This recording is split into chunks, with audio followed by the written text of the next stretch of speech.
Hello guys, coconut balls பண்ணலாமா? உங்கள் வீட்டில் இருக்க 2-3 இன்க்ரீடியன்ஸை வச்சு ஈஸியாக சூப்பராக இந்த ஸ்வீட்டை பண்ணிடலாம். ஃபஸ்ட்டு ஸ்டவ் ஆன் பண்ணிவிட்டு கொஞ்சம் தண்ணி ஊற்றிட்டு 3/4 கப் வெல்லத்தை போட்டுக்கலாம். மீடியம் ஃப்ளேமில் வெல்லம் மெல்ட் ஆகிற வரைக்கும் வெயிட் பண்ணலாம்.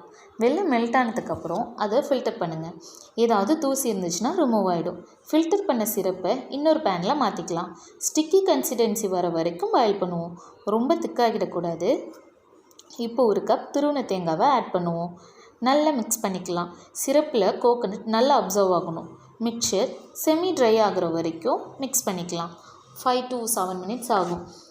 ஃபைனலாக மேலே கொஞ்சம் ஏலக்காய் பவுடரை போட்டுக்கலாம். இது ஆப்ஷனல் தான், பட் போட்டால் நல்ல வாசனையாக இருக்கும். ஸ்டவ் ஆஃப் பண்ணிவிட்டு அவனை இறக்கி வச்சிடலாம்.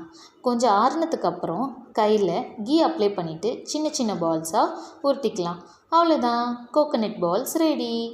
இதில் no oil, no sugar, no மைதாங்கிறதுனால உங்கள் குழந்தைங்களுக்கு எந்த கில்ட்டியும் இல்லாமல் கொடுக்கலாம். நெக்ஸ்ட் வீடியோவில் பார்க்கலாம். Keep supporting. Thank you all.